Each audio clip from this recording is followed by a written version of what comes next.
And really, when you think about the whole way that everything's been designed with student loans and this and that, the game is made to hold you back so that the people who understand it can move faster. What if I told you they're not the ones holding you back? They planted the seed. Yeah. But the consumer is the one holding themselves back. What's good, world? Welcome back to the Tuned In with Tony podcast. And I'm with my guy, Daraine Delevante, the credit hero in the building today. And you guys know I love bringing guests on the show that can help not just you, but also can help all the other guests that are watching. So what Daraine does is talk about consumer law when it comes to fixing your credit. And we all know when it comes to fixing your credit, that opens so many more doors for you to be able to access more capital. So welcome, my guy, Daraine. What's good? What's good? Thanks, Tony. I mean, I'm just astonished by your platform. It's an amazing platform, a great welcome. Hey, guys, listen, for those of you who don't know who I am, or you're seeing me for the first time, my name is Daraine Delevante. I am your favorite consumer law expert.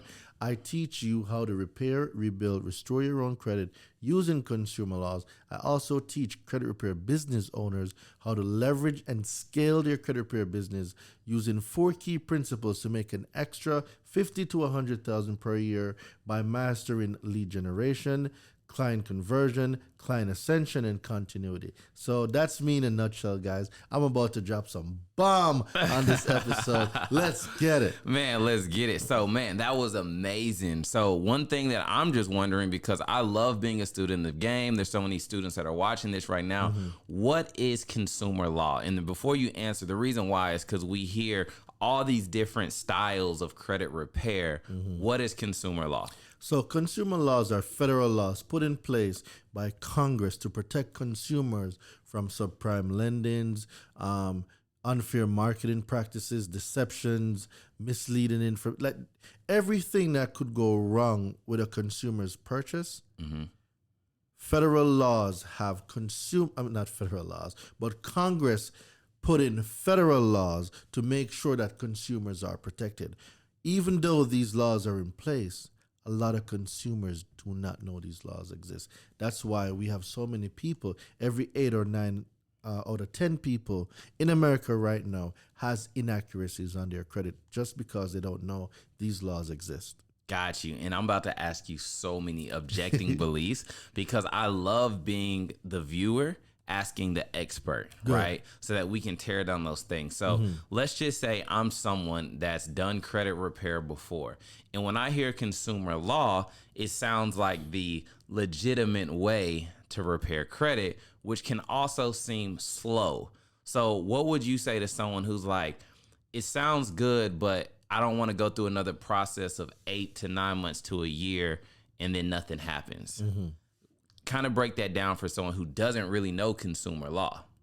All right. So consumer law is the most accurate way I know legally to delete anything from your credit. I'm talking any single thing you can think of. And what type of things? All right. So we're talking about late payments. A lot of people don't even know that late payments are illegal and shouldn't even be on your credit. We're talking about collections, right? 15 USC 1692 CC. In writing, a consumer can refuse to pay a debt collector. Late payment, 15 USC 1681 A2A1, where it speaks about exclusions, where except as provided in paragraph 3, the term consumer report, which what people call their credit report, does not include. And then it says transactions or experiences. So we'll go into that later on, and I'll break down the late payment for you. But then we're talking about charge-offs. A lot of people suffer from charge-offs. Yeah. Well, a lot of people don't know that the IRS defines a canceled debt or a charge-off as gross or ordinary income. Income does not get reported on a consumer report. So when you know these things, you're able to use consumer law at a higher level to get anything deleted from your credit. Awesome. Now I ask a lot of good questions. That's what they tell me.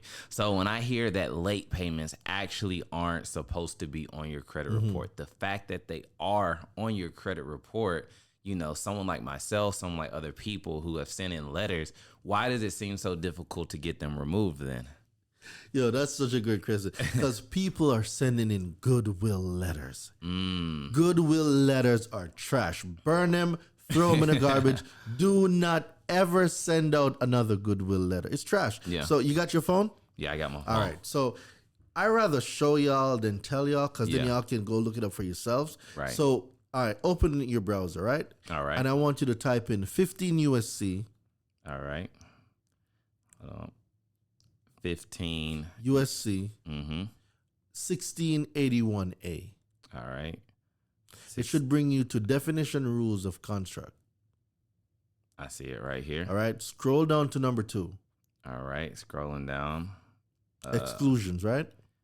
I see ABC Consumer Report to exclusions. Yep. All right. Cool. Before we even go into what exclusion means, if someone says you're excluded from something, just off the rip, what do you think that exclusion is saying?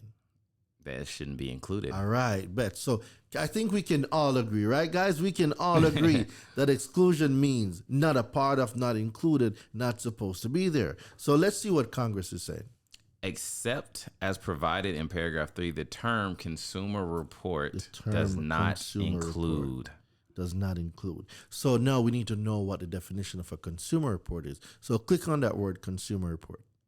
All right, I'm clicking on consumer report. In general, the term consumer report means any written, oral, or other communication of any information by consumer reporting agency bearing on consumers' credit worthiness, credit standing, credit capacity, character, general reputation, personal characters, or mode of living, which is used or expected to be used or collected in whole or in part for the purpose of serving as a factor in establishing the consumer's eligibility. All right. So we learned a few things there. Did you see anything there about a FICO score? No, Did you see anything in there about a Vantage score? no. All right. So is it safe to say, based on definition, that FICO and Vantage is not a part of the consumer report? That's what it seems All like. right, cool. So now let's go back to the exclusion section. Okay, I'm back in the exclusion So section. now we know what a consumer report is. We know what's not included. So factors of FICO and factors of Vantage is not a part of your consumer report. Right. All right. So let's read the definition again. All right, for exclusion. No, yes, for exclusion. Except as provided in paragraph 3, the term consumer report does not include A, section 1681, which talks about reporting containing information solely as to transactions or experiences. All right. So you read that a little bit fast. Mm-hmm. Let's break it down. Okay, let's break it down. Yeah, let's break it This down. is getting real good, Because y'all. you got to comprehend the words. Right. See, we were taught to comprehend sentences. Mm-hmm. Words have individual meaning. Correct. And if we assume a meaning of a word, we overlook the whole context of what the content is saying. Mm-hmm. So let's go back and break it down now. Okay. Start where? Solely reports. Reports containing. Oh, consumer report. Mm-hmm. You want me to click on consumer report again? No. So A1. A1. Mm-hmm. Okay. A1 talks about credit, right? So when we do the exclusions, right? Mm-hmm. Under. Oh, I see it right here. My Yeah. bad. So A1 says, my bad, guys. Report containing information solely as to. Too fast again. You're right. I'm going Too too fast. fast. Let's reports. Reports. So what is the reports? These are the reports that are being furnished. This is the reports that the bank, let's say the corporation, Wells Fargo, Bank of America, Citibank, Navy Federal, reports that these corporations are sending. These reports. So reports as to what? Report containing information. Report containing information. Solely. Uh-huh.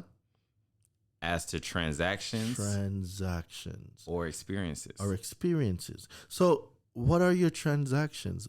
Isn't your payment history your transaction? Correct. So if the consumer report does not include reports about transactions or experiences. See, when you get a line of credit, let's say it's a $10,000 line of credit, right? Mm-hmm. And you're using, let's say, $3,000, right? Right. Well, according to FICO, you're at 30%. But that is also the experience with the line of credit between the consumer and the corporation that extended that line of credit. Right. So if we're talking about utilizations, and late payments, which is the two biggest factor of FICO. One is 35%, one is 30%. Together, they're 65%, right? And if you want to go a little bit deeper, the 35% translate to 192.5 points, and the 30% translate to 165 points. Together, it's 357.5 points. The biggest factors. And according to 15 USC 1681A 2A1, well, those two biggest factors of FICO and its algorithm are not a part of the consumer report. Yeah. So the FICO and the consumer report, they exist independently, meaning that you don't need a consumer report. A consumer report doesn't need a FICO. Right. But the FICO score cannot exist without the information from the consumer report. The FICO and the Vantage, they're only algorithm that takes the information from your consumer report. Based on those data points, it gives you a risk score. Right. So now, if we know that late payment, payment history, utilization, length of credit history, mixture of credit, new credit, those 5 factors are only factors relevant to FICO, not to your consumer report, because your consumer report, transactions or experiences are not included between the consumer and the person, which is the corporation making the report. So if your transactions are not included, where does the late payment come from? I want you to reread it again now. Okay. And tell me what you see. 2A1. Yep, go right ahead. Read from 2. Read from 2? Okay, we're going to start back from 2, y'all. Exclusions.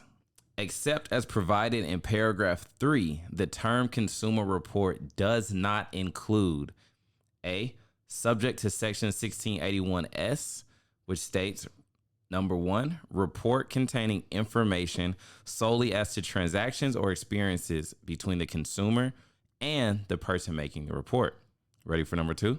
No, we don't even have to go to number 2. We don't even have to go there? But you see now how your perspective, when you break the words apart, when you get the definition of each word, now you know that goodwill letters are trash. If the law itself tells you there is no transactions on the consumer report, what are you sending out goodwill letters for? Man. What are you admitting to? Right. We're not saying that you weren't late. Right. The law says transactions are not included in the consumer report. I need the transactions deleted from this account. Well, if the transactions are deleted, so is the late payments. Exactly. Wow. So you guys just heard it right there. If anybody has ever broken down anything, he didn't even have to have the definitions in front of him. So already, you know what you're talking about. You know what I'm saying? You just won me over right there. So I have another question there. All right, go ahead. So break down what a goodwill letter is. And for where my mind is standing is, I'm assuming when people sign up for these credit programs and it's like automatically sending these letters out. Is that what a goodwill letter is? So a goodwill letter is when you write to a creditor and you're saying, so for instance, you loan me, or you extended some credit to me of $10,000, right? Right. And the agreement is, Daraine, you're supposed to make a payment every month of this amount based on what you use. All right, cool. So now every month I'm making a payment, but things happen, and I missed this month, I may have missed last month. So now I'm 60 days late, right? But I'm going to write you a letter saying, hey, I do apologize. I was late. The cat died. I had to go to the vet. Then I had to get the pedicure done, and all these things. You're just giving your whole life story in a letter, asking for a goodwill adjustment to please remove the late payment. I'll never be late again. I've been a stellar guy. Check my history. I've always paid you on time, bruh. Yeah. But who's gonna nah, bro, we're not doing that. So to break it down then, the reason you don't want to send the goodwill letter is because you are admitting to being late. Got you. And that's on record. Correct. The goal is, we're not saying we're not late using consumer law. Right. I never said that. What I'm saying is, Congress says in their laws, transactions are not included in the consumer report. So if I know transactions are not included in the consumer report and a payment history is a history of all transactions made, by deleting the transactions, the late payments go with it. Yeah. Dang. That's amazing. And then there's so many layers that we're about to break down to this. So we got so much more then. So then my question is, from personal experience, and I know people are dealing with the same thing, is it pretty much a game where you just have to know how to speak to them so when they see the letter, they're like, he knows what he's talking about? Correct. Got you. So Yeah, let's talk. You're pretty smart. Yeah. So, like I said, I ask good questions, right? So another thing that I want to know then, what is the biggest mistake that most consumers are doing when they're sending in their dispute letters? I think you already know the answer to that. Just sending basic templates. They don't know what to say. So then, if me being if I work in the dispute center, Experian, Equifax, TransUnion, and I'm opening this letter and I see it straight just templated, probably from Credit Cloud software or whatever, what are they thinking at that moment? The template doesn't matter. Yeah. Right? It's not the content. Yeah. It's the context. What are you saying? Got you. So you'll hear people say, oh, maybe I should just handwrite my letters. I should do all of these So fancy. it seems more authentic. Come on, it's BS. You don't. Dude, I've gotten thousands of deletions and I never wrote a single handwritten letter. So the law is the law. So no, if they get the laws and if they want to categorize it as templates, that's their problem. You see, I know I sent it. I sent it certified mail, green return receipt. So I know that they received it. Notice the agent is notice the principal. Notice the principal is notice the agent. So anybody in that facility that got that letter, I know you got it. So now I have a copy of the letter that's sent because what? I got my letter notarized. So now I have a witness as to what was sent, which is an agent of the court. So in the event that I now need to go and take legal action, I got a witness called a notary that can verify that Daraine sent this letter. I approved it. I stamped it. I saw his ID. He sent this. I witnessed him send it. And if you want to take it a step further, do what is called a notary presentment, where the notary themselves mail that letter out for you. Hey, it's getting deep. Right? It's a little smoke in the room right now. So now they can never say they never got it. I got proof and I got a witness. I've never heard of doing the notary, which just sounds like an excellent tactic, because it seems like let's even go a little even further, right? From you knowing this space, the person on the other side that's working inside of the credit bureau, when they open this up, do they have the authority, if the letter looks right, to make the adjustment or the change? Well, that is hard to tell because I don't know what their internal policies are. Yeah. But what I can tell you is this: whether they throw it in the trash or do the deletions, it doesn't even matter, because now I can prove that they got it. And there's a section in the law that refers to civil liability. So take your phone off from me. All right, let me get my... So I want you to go to 15 USC 1681N, as in November. All right, say that again. 15 USC 1681N. All right, about to pull that up right now. All right, loading. This is it right here. Okay. What does it say? Civil liability for willful noncompliance. Let's get it. Go ahead. You can Okay, read it. let's read it. So we're going to break this down, y'all. Any person who willfully... Any person. Look what the word person means. The term person means any individual, partnership, corporation, trust, estate, cooperative, association, government, or government subdivision or agency. Everyone is included. It even says any other attendant entity. Everybody's included. So that means TransUnion, that means Equifax, that means Experian, it means Innovis, it means Mohila student loans, it means Fed loans, it means Sallie Mae, it means everyone. No one is safe, but continue. Okay. So now we're back into the term. Correct. So let's just go to number one. Number one says any actual damages sustained by the consumer as a result of the failure or damages of not less than 100 and not more than 1,000. All right. So there's two things there we need to look at, right? One is any actual damages. So let's say now you own a podcasting studio, right? Right. And there's inaccuracies on your credit. So let's say debt collector just happened to just put whatever they wanted on your credit, right? Doesn't belong to you, belongs to someone else, but they put it on your credit, and you identified an error and you disputed that error, and you let them know the account that is being reported is not your account. The account belongs to someone else. It is an inaccurate reporting, and that account does not belong to you. And they come back and say, oh, it was verified.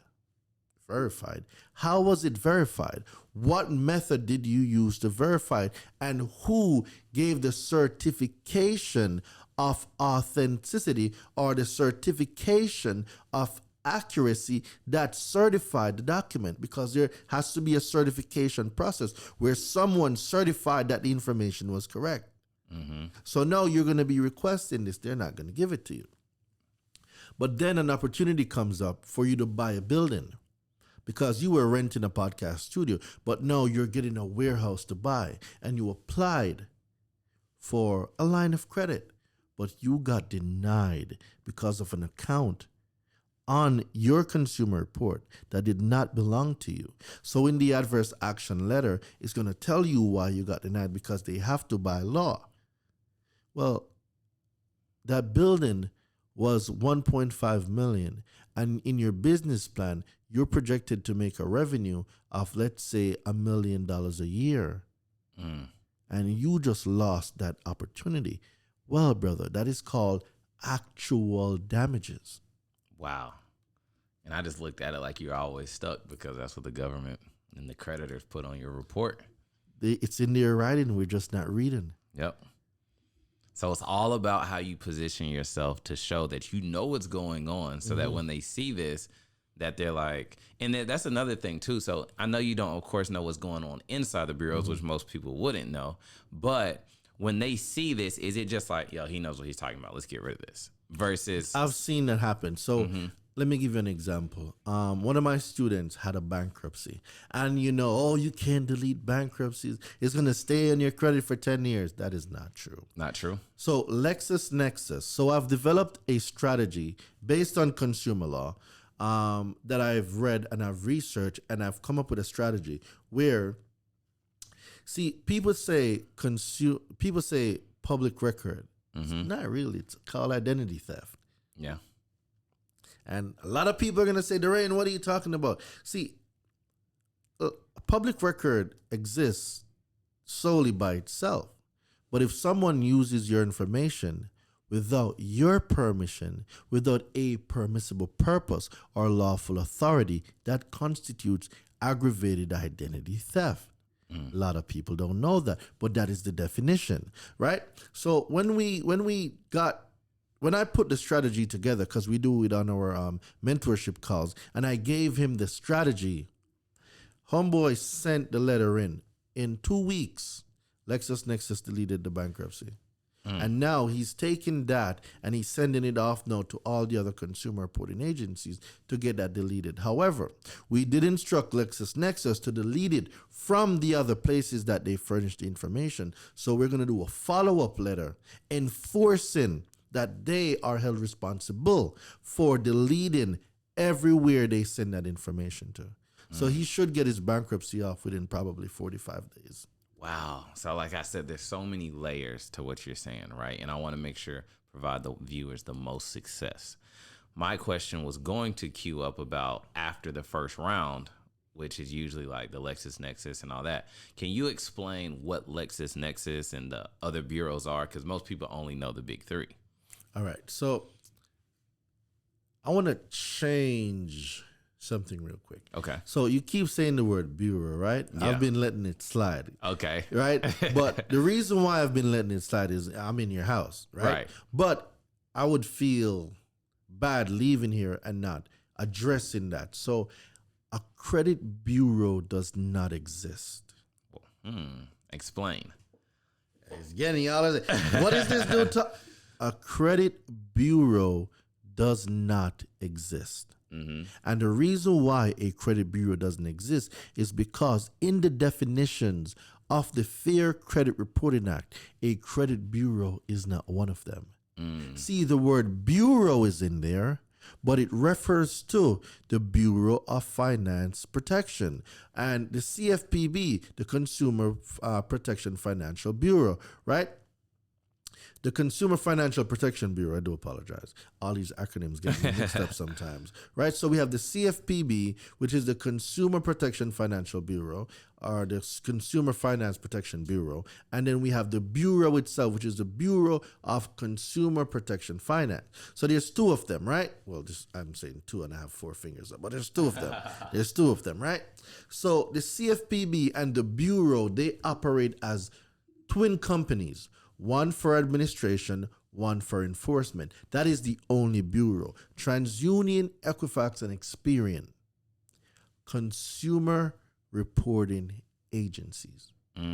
So the reason why, have you ever wondered where the word credit bureau came from? I want you to think about it. I haven't. I just hear about it. Where did you hear it? On credit stuff. You know what I'm saying? My point. Yeah. See, no one can pinpoint where credit bureau came from. You see, masters of words. What's the first thing you think about when you think about bureau?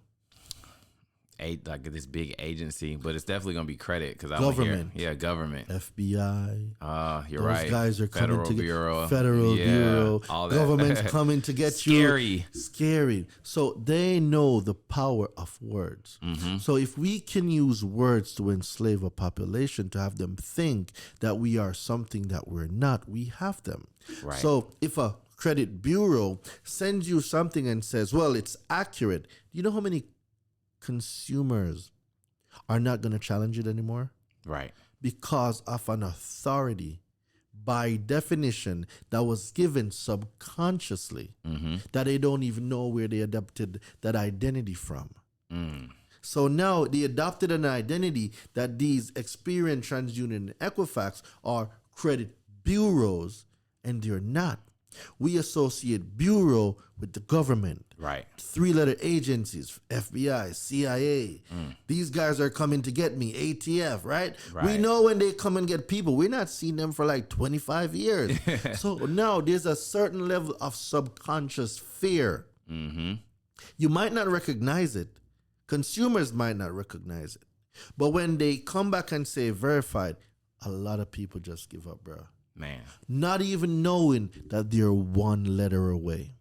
One letter away from getting that bankruptcy deleted. One letter away from getting those late payments. One letter away from getting those charge off. One letter away from getting that debt collection gone. And being one letter away is so powerful because it's like, especially me being an entrepreneur, when you think about something holding you back on your credit of how much less capital that you're able to receive to move faster and grow your business.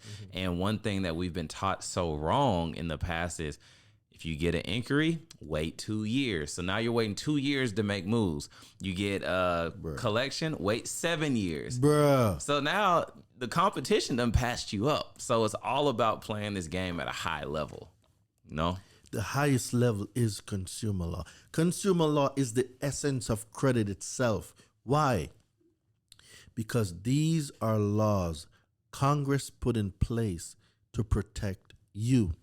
So if Congress put these laws in place to protect you, aren't these the highest form of dispute? See, earlier you had asked why a lot of people aren't getting results. They don't know what to say. Yeah. So they're using templates that doesn't have the right language. Right. The context is messed up. Oh, this account doesn't belong to me. It has the same name as my dad. I don't know about this account. Who's going to delete that, bro? No. 15 U.S.C. 1681A to A1 says transactions and experiences between the consumer and the person, let me tell you what person means, corporation, the definition is right here, is not included in the consumer report. It is under the exclusion section. That's a totally different conversation. Template or not. Yeah. That is straight to the point. Yeah. So I don't care if you think it's a template Experian. I don't care if you think it's a template Equifax. This is specific. This law is absolute. You're either going to delete it, ignore me, or we're going to have to take some legal action. Right. Because now we're going into a realm of what? Civil liability for willful non-compliance. You know the laws. The laws were put in place to govern you. You're going to act ignorant now like you don't know the law. I don't care if your staff isn't educated. Not my problem. My problem is you are furnishing inaccurate information on my credit. And by law, I, the consumer, have the right to a fair and accurate consumer reporting, and you are not doing it. So now you're in violation of 15 USC 1681, accuracy and fairness of the consumer report, 15 USC 1681 EB. A consumer reporting agency must have procedures in place to make sure that the consumer report maintains maximum possible accuracy. It cannot be outdated. It cannot be incorrect. It cannot be incomplete. It must be accurate. What I love about what you're doing as well is you're stating law. You're talking about legal because, like I said, I like to tear down objecting beliefs that people may be thinking. And most of the time when you run into someone that does credit, there's this like belief that it's not like scam, or they just got this kind of air about them. But like what you're saying, from anyone I spoke to, I'm like, he needs to be controlling, fixing my credit because you're stating the things that people can't run from. You're stating the things that the government put in place that we have to abide by. And what we have to look at is when you really kind of think of what the real scam is the bureau, the one that's taking advantage of us and, you know, having all of these things on our report. And we're believing that we have to live with it because we're stuck in the matrix, not understanding, you know, how we can, you know, accomplish these. And really, they're just holding us back. And really, when you think about the whole way that everything's been designed with student loans and this and that, the game is made to hold you back so that the people who understand it can move faster. What if I told you they're not the ones holding you back? They planted the seed. Yeah. But the consumer is the one holding themselves back because of the limited beliefs that they have. Yeah. I never had good credit. I can never had great credit. My grandma says credit is bad. All these limited beliefs that we took on other people's identity of what we think credit is. Right. And we never said, you know what? Let me go do some research and really find out what this credit stuff means. Yeah. See, initiative plays a big part. And now in the age of information, we cannot say anymore, I don't know. Yeah. That's why we're on this podcast. The information is there, but you see, people rather blame someone else when something doesn't work than look and hold the person in the mirror accountable. Right. That's the thing. Yeah. People don't want to be accountable. It's your consumer report. Why would you want to put that responsibility in somebody else's hand when if you just dedicate 1 hour a day, not 5, not 10, just one. Right. Just 1 hour a day. Do some reading. Watch a podcast like this. Right? Learn some stuff. Get the letter. Go to my website, DaraineDelevante.com. Look at the information there. There's tutorial videos on the website. There's videos explaining the letters. And I'm about to put more videos there breaking it down. So there is absolutely no excuse, bro. Yeah. The education is there. It's there. So let's talk about this then. So as a consumer who may not know all the laws, right? Because there's so many, but knowing them is key. You send in your letter and then you get that response back and it says validated. Nothing's deleted. Now the consumer has that feeling where they're feeling down, like, dang, this isn't going to work. What is the next step? Because you don't just stop at phase 1, correct? The next step is to get a mentor. Yeah. And people overlook the fact that we've had mentors all our lives. Yeah. It's when you become an adult, you think you know everything, Yeah. And you stop seeking mentorship because now you've been indoctrinated in the miseducation, misdirectional system where it's created to make workers, not thinkers, right? So when you're a kid, when you fell, you rolled off the bed, you're trying to walk, like, do you just stay down there? Yeah. Have you ever seen kids? Kids are so resilient. They will fall off a bed, cry, get right back up. Like, bro, didn't you just fall right off of this bed? Mm-hmm. Right? But then now you're going to see them holding on to the sheet. Mm-hmm. Oh, I fell the last time. I'm going to hold on to the sheet. I even saw a video the other day. This baby, can't be more than 1 year old, took pillows, threw them on the floor, and then rolled off the bed. So the babe, I kid you not, the kid went over to the 4 pillows on the bed, right? Took the pillows, threw them on the floor, tried to get down, feet couldn't touch the pillow, went back up, threw it down, still couldn't reach it. Took the third one, threw it down, foot reached, the kid let go, rolled on the pillow, rolled right on the floor, went about his business. I was so amazed. And it comes back to saying, we've gotten mentors all our lives. First, we learn how to walk. Well, how did we learn how to walk? Someone held our hands. We made that first step. My son, he walked for a banana, Yeah. right? He was in, like, homeboy was wobbly. He dropped a few times, but I had the banana right up. Like, you want this banana? You're going to have to come get it. Homeboy walked for a banana. Right. You rode a bike. Yeah. Someone taught you how to ride the bike. You went to school. Someone was in there teaching you. We've had mentors all our lives. Youth sports, everything. Everything. Someone's always been there guiding Coach. you. If you're in sports, you have coaches. These Gym are partner. Come on. Why do you go to the gym and have a gym partner sometimes? Because he obviously knows more than you. Correct. So we've had coaches all our lives, and something as important as your credit and your finance is the one thing people think and believe they don't want to be coached on. It doesn't make sense. Yeah. So when I say get a coach, it means I spent 3 years learning this stuff, right? I deployed. I went to Kuwait. I read 140 books on my deployment. I did not have a social life. I dedicated my time to learning this, right? So I came back and I learned this stuff. Build an 800 credit score 3 times in 1 year. 3 times in 1 year? Correct. Dang. Well, when you know how it works, Yeah. payment history, utilizations, length of credit history, mixture of credit, new credit, 35, 30, 15, 10, 10. When you know how the algorithm works, you know how to manipulate it, right? So did that, and now someone's giving you game on how to get yourself right. And the first thing a lot of people are going to say, well, if you know that much, why don't you give it for free? Why would I do that? Why would I cripple your mind to thinking that you should get it for free when you pay attention? See, people don't value free. And when I say people, I don't want everybody to think, I mean everybody. It's if I just take my watch off right now, right? And I just give this watch to you. All right, give you my Movado. There you go. Thank you. Right? Thank you. Well, you just got it. It cost you nothing. Right. So I don't value it. But let you go to work and you put in 5 overtimes. You went through a snowstorm, a hailstorm, and might be a mini tornado.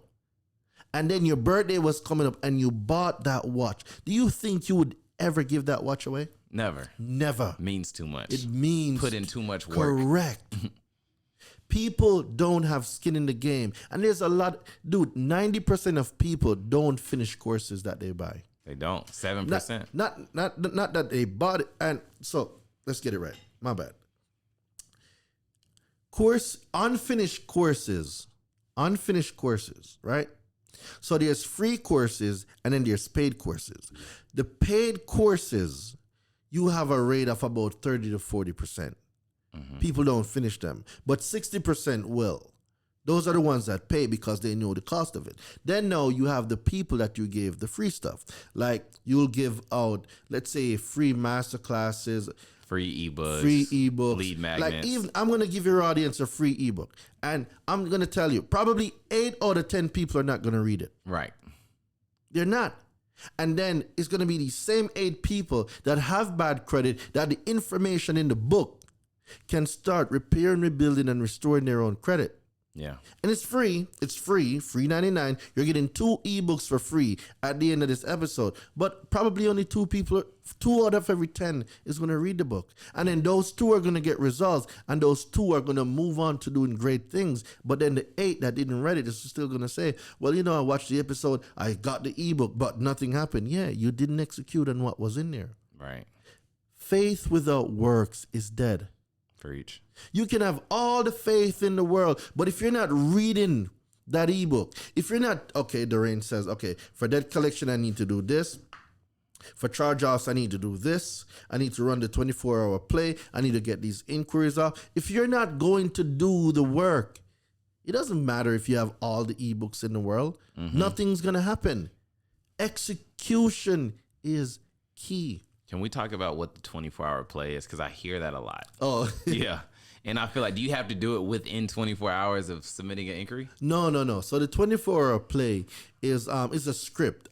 You guys will be getting, because I made it a part of the ebook special that I'm going to be giving your audience. So the 24-hour play, it has a script. The script can be modified, but once you read it, you'll get the general idea of what the script is saying. So basically, you're going to call into Experian, TransUnion, and Equifax, and basically you're going to run a script. The goal is to get to the fraud department. Why? Because they outsource everything. Yeah. The fraud department gets you back to someone in the United States. Okay. So now, when you get in touch with somebody in the United States now we're going to start using what you learned from the consumer laws, what you learned from the ebook, the letters, all the stuff that's in there. And you're going to use that to delete inaccurate items on your credit. Like, a lot of people overlook the spelling of their name. Something as easy as the spelling of your name, right? So you'll have Daraine Delevante, Daraine D. Delevante, Delevante Daraine, all these different variations. You might even see somebody else's name there, Daraine Delevante Jr. Yeah, I've seen that because I'm the second. Yeah, who are all these people? Yeah. Right? So now you go apply for credit. There's 10 addresses because somebody that shared the same name as you file got merged with yours. So now there's 10 to 15 addresses. There's like a whole bunch of phone numbers, email addresses. So you apply to a lender, and a lender is really looking, who's applying right now? Mm-hmm. I'm seeing 5 to 10 different names, 10 to 15 different addresses, 7 phone numbers. Dude, you are getting denied. Yeah. I don't know who you are. Or where to find you. Correct. So something as simple as that people need to clean up, that probably take 5 or 10 minutes, is one of the number one factors why a lot of people get denied. Even with a 700 or 800 credit score, even with a stellar profile, they just don't know who you are or who is applying. So let's take a quick pause then. So what I'm hearing as well then is your address and number and name being updated is not only just increases the chances of you getting things removed, it's also to make your credit profile look better when you're applying for capital. Yeah, you're more lendable. If I see one name, 1 or 2 addresses, people move. Yeah. 1 or 2 addresses, maybe 1 or 2 phone numbers, I know you are credible. But if I'm seeing 10 names, 15 addresses, 15 phone numbers, I don't know who is applying. You're not getting nothing from me. Go try somebody else. Go down the road to one of those subprime lenders. Maybe they'll give you it for 46%. Yeah. Right? So these are the small little nuances that we have to pay attention to. And then now we talk about inquiries. For an inquiry to be on your credit, permissible purpose must be given. A certification that says, I, Daraine Delevante, approve Tony LLC Finances to pull my credit to see what my credit looks like so I can get this extension of this line of credit or this new credit or this credit card or this auto loan or whatever. But permission must be given. Look it up. It's called 15 USC 1681B2. All right. Start this screen share. Say it one more time. 15 USC. 15 U. Oh, hold on 1 second. We got to make sure we get the facts. 15 USC. 1681B2. It should bring you to permissible purpose. Let's get it. Typed it in. All right. Boom. We're scrolling down to B. All right. So I'm looking at it, right? So I see A, right? Right here. B. Okay, yeah. Read A. Read what A says. So A states, subject to subsection, any consumer reporting agency may furnish a consumer report under the following circumstances and no other. Keep going. What does number 2 say? Number 2 says, in accordance with written instructions of the consumer to whom it relates. Permission must be given in writing. So when you go to a car dealership and they run your credit 15 or 20 times. Come on now. And you have all these inquiries on your credit. All those inquiries that did not provide financing, you can delete those. Yeah. They have no permissible purpose. And hey, I was somebody that dealt with that, who had 9 inquiries just from going car searching. Ridiculous. And then didn't know the laws, didn't know the strategies, and lived with those for 2 years. Wow. You see what I'm saying? And there's so many people that are doing exactly what I did, not knowing that, especially with them not being tied to any financing or account, why even have them sit there? Because people don't know the things that they don't know. And the people who know the things that they don't know use the things they don't know because they don't know it. Hey. It's a game of information. Yeah. And this is why, like, my people are destroyed because of a lack of information. See, people reject information, and because they reject information, information rejects them. So when they hear things, oh, it's another scam. I'm sorry, it's too late to scam you. You already scammed if you got bad credit. It's too late. It's too late. It's too late. We need to make an investment in ourselves to go and read. You cannot say somebody's scamming you if somebody's telling you to go read. How? Right. Go read the information for yourself. Mm-hmm. But you're going to hear, and you might see comments under this video. Oh, he's a scam. He's trying to scam you. Well, you got bad credit already. Let's see you try to help somebody. Right. Are you providing the resources to help people? How many bankruptcies have you deleted? How many late payments have you deleted? He's talking to you. So my point is, you will always have people saying what they believe, and they're the same ones running around with a 500 credit score or a 600 credit score. We gotta be proactive. Take the initiative in your own hands. My people are destroyed because of a lack of information, because they rejected knowledge. See, be ye renowned with a new mind. We need a paradigm shift. If you've always done the things you've always done, you will always be the person you've always been.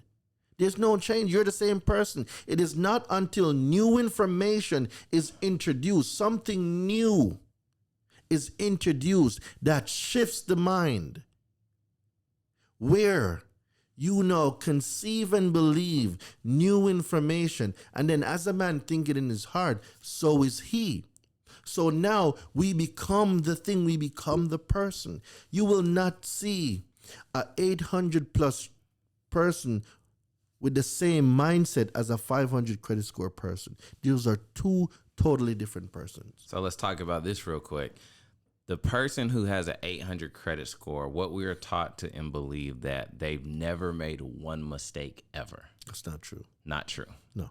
It's possible to get an 800 credit score. Correct. You said you've done it 3 times. Yeah, I've done it 3 times. The thing about an 800 credit score is the credit score don't matter. It doesn't. The profile matters. You can have a person that have an 800 credit score, all authorized users, maybe 1 or 2 primaries. Dude, you're going to get denied. That's a thin file. Yeah. Right? But a person with a 680 that has 10 trade lines on there, auto loans, personal loans, credit cards, high limits, student loans, got a good mix, oh, that person will get approved any day of the week. Yeah. It's not the credit score. I know mainstream media told us, oh, you have a 500 credit score or a 800 credit. It's BS. Yeah. It's not the score. The score is irrelevant.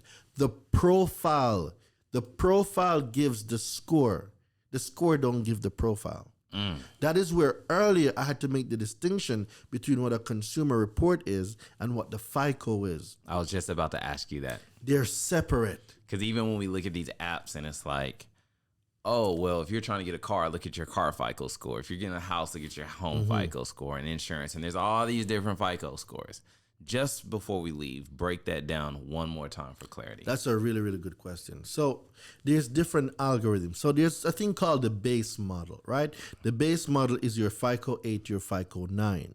Those are the base model. Now, with the base model, there are industry-specific scores like the auto, the bank card, the mortgage score, right?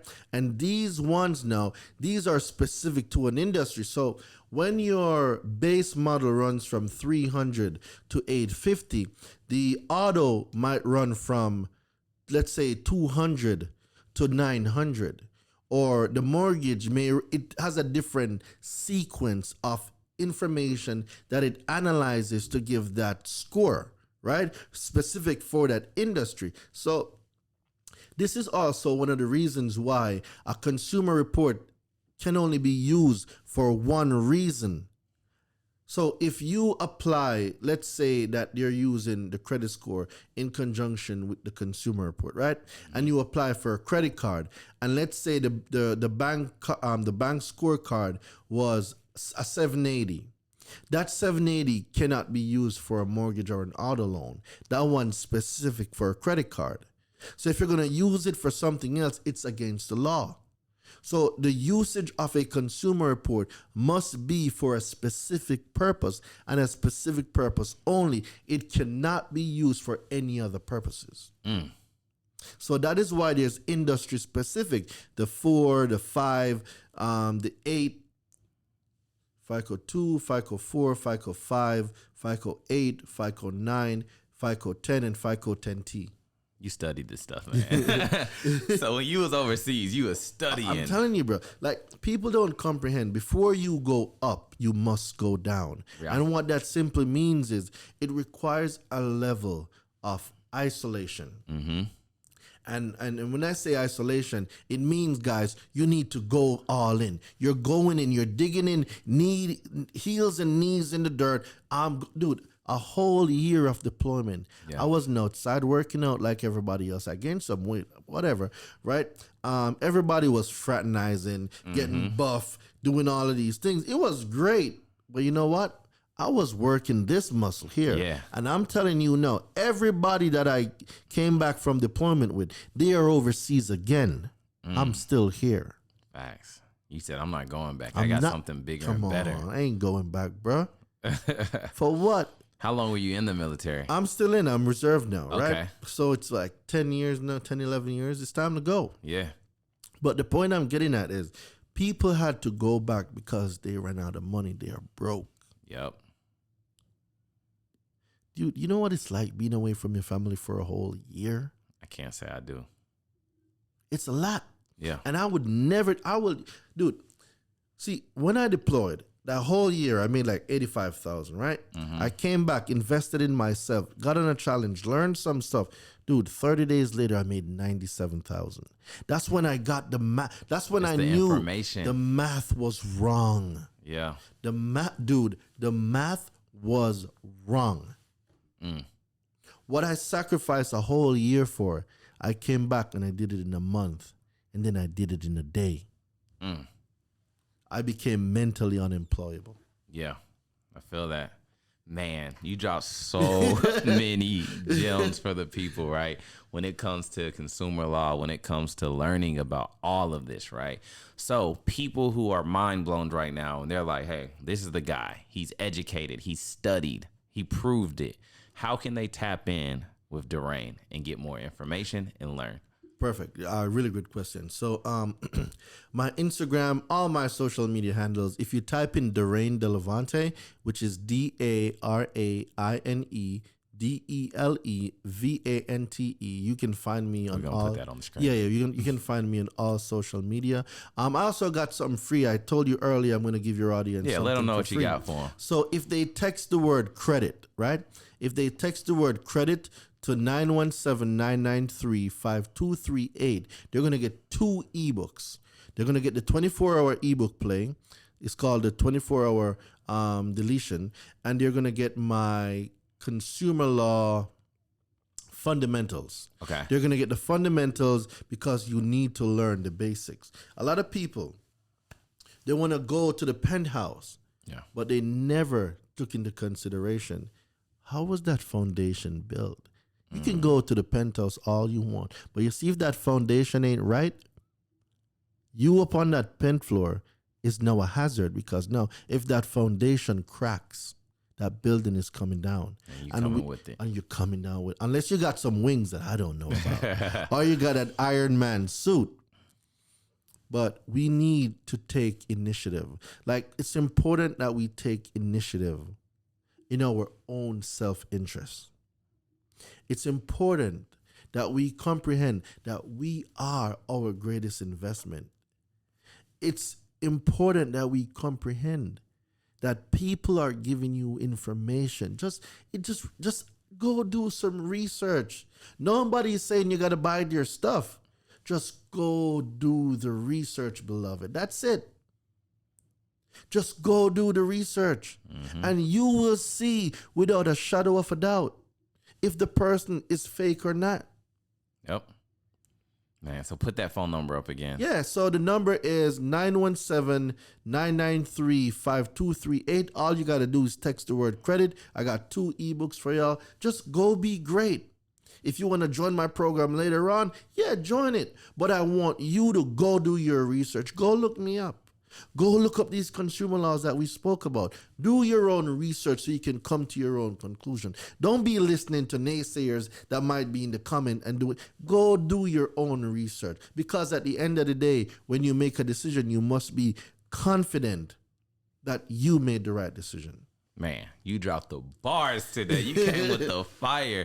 So like he said, follow him everywhere at Daraine Delevante. Yep. Text the phone number. And I always ask, even though you already dropped them, one more piece of advice before we leave. So, for the person who's like, yo, I've been working at this and it's just, I feel like I'm stuck with this bad stuff. You're 1 letter away. 1 letter away. Keep going. You are 1 letter away. And I'll share this story before I go. I had a 5-day challenge. And it's the most deletions I've ever had on a challenge. This dude, his name is Wessinger. He's from Atlanta.